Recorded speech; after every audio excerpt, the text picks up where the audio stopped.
ဒီဗလော့လေးကတော့ကလောကိုလေတော့ကဒီကလောနိုင်စင်ကိုလည်းရောက်ခဲ့ပေါ့နော်ပြီးရင်ကလောပူရာကိုလည်းရောက်ခဲ့ပါတယ်ဒီကလောနိုင်စင်နဲ့ကလောပူရာနဲ့ကအရန်ကိုနာမည်ကြီးရပေါ့နော်ဒီနိုင်စင်ဆိုရင်ဒီဝက်တင်နေလည်းရိုက်ကြရဲပြီးရင်အလားတပုံနေလည်းရိုက်ကြရဲပေါ့နော်အပြင်မှာကိုတိုင်းထပ်ပြီးရောက်သွားတဲ့အချိန်မှာသူကမပြောင်းလဲပဲနဲ့အရန်ကိုလှပနေတော့ပဲပေါ့နော်ကိုရီဒီကလောရောက်ပြီဆိုရင်ဘယ်နှချိန်ဘယ်နှခါပဲရောက်ဒီကလောနိုင်စင်နဲ့ကလောပူတာကိုအမြဲတမ်းသွားခဲ့ရဲ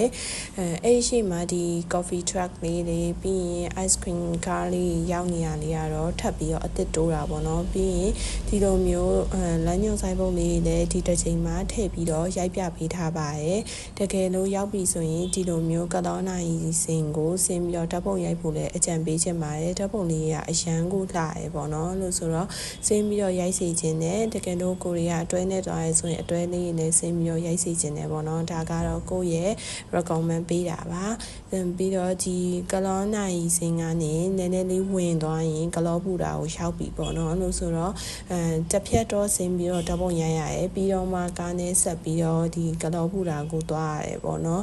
ဒါကကလောပူတာကိုစပြီးတော့ရှောက်ပြီးရောက်ပြီဆိုရင်တော့သူ့ရဲ့ထုံးစံအတိုင်းပဲဒီကလောပူတာမှာယထာကြီးရှိရပေါ့နော်ပြီးတော့ဒီ welcome to ကလောဆိုတဲ့ဆိုင်ပေါ်မှာလည်းဓာတ်ပုံရိုက်ခဲ့တယ်ပြီးတော့ဘယ်နှခါပဲသွားပေါ့နော်ခုနပြောခဲ့တဲ့လိုပဲအဲ့ကလောပူတာကလူကအမြဲတမ်းစီကားနေတော့ပဲဓာတ်ပုံရိုက်ဖို့ဆိုရင်တန်းစီနေရရဲ့ပြီးရင်ဒီကလောဆိုတဲ့ဘူရာဆိုင်ပုံနေရာမှာလည်းအမှတ်တရအနေနဲ့ဓာတ်ပုံလေးရိုက်ကြရတယ်အများပြတွေ့ရရဲ့ကိုယ်တွေလည်းထပ်ပြီးတော့ရိုက်ခဲ့ရပေါ့နော်ဒီမှာဆိုရင်ဒီယထာကောင်းတွင်းနဲ့ရိုက်ဖို့တော်တော်လေးကိုတန်းစီလိုက်ရတယ်ပေါ့နော်လူတွေအများများလို့တန်းစီခဲ့ရတာလို့ဆိုတော့ဒီမှာကရာဒီဥတုကလည်းကောင်းတယ်လေကလည်းတန်တယ်ကိုယ်တွေသွားရဲ့အချိန်ကဆိုရင်နေလည်းမပူဘူးလည်းမရွာရဲ့အချိန်ဆိုပို့ပြီးတော့လေကောင်းလေးတန်ရရပေါ့နော်အဲ့လိုဆိုဟဲ့ကလောပူတာအပြန်ဒီကလောဈေးကိုလည်းကားနဲ့ပဲပတ်ခဲ့လိုက်တယ်ပေါ့နော်ဒါကကလောဈေးနီးကိုယ်တွေကြုံတဲ့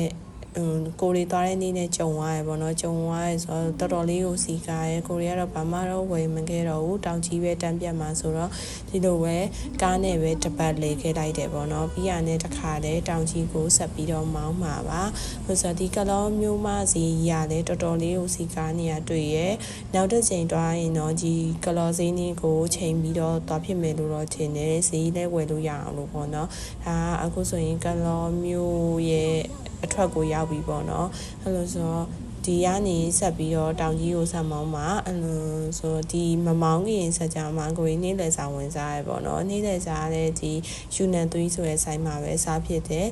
ဒီမှာပစုံကောင်းမောင်ဒီကျော်ရဲပြီးတော့ဒီဟာကဝတ်သားပြီးရင်ဒါကကြက်ချင်ဆက်ပေါ့နော်ဝတ်သားတောက်ကျော်ရဲ့ကြက်ချင်ဆက်ရဲ့တော်တော်လေးကိုရှင်မြိုင်ပြီးတော့ဒီကလောနဲ့တောင်ကြီးမှာနာမည်ကြီးရဲ့၄တန်းပြောင်းကိုလည်းဝယ်စားခဲ့ပေါ့နော်ရိုးပြောင်းလဲရှိရဲ့ပလို့ပြောင်းလဲရှိရဲ့၄တန်းပြောင်းလဲရှိရဲ့ဒီတောင်ကြီးမှာတော့၄တန်းပြောင်းကနာမည်ကြီးရဲ့ပေါ့နော်လို့ဆိုဒီမှာဆိုရင်ဓာတ်ပုံလေးလည်းထည့်ပြထားရဲ့တကယ်လို့ကလောကိုရောက်ပြီဆိုရင်အခုစားခဲ့စားတောက်ဆိုင်မှာလည်းစားလို့ရတယ်လို့ကလောပူတာလို့ကလောနိုင်စင်းတို့မှာလည်းဓာတ်ပုံသွားရိုက်ဖို့အကြံပေးချင်ပါတယ်အားလုံးပဲကြည့်ရှုပေးရဲ့အတွက်ကျေးဇူးအများကြီးတင်ပါတယ်နောက်ဗီဒီယိုလေးမှာပြန်လည်တွေ့ဆုံပါမယ်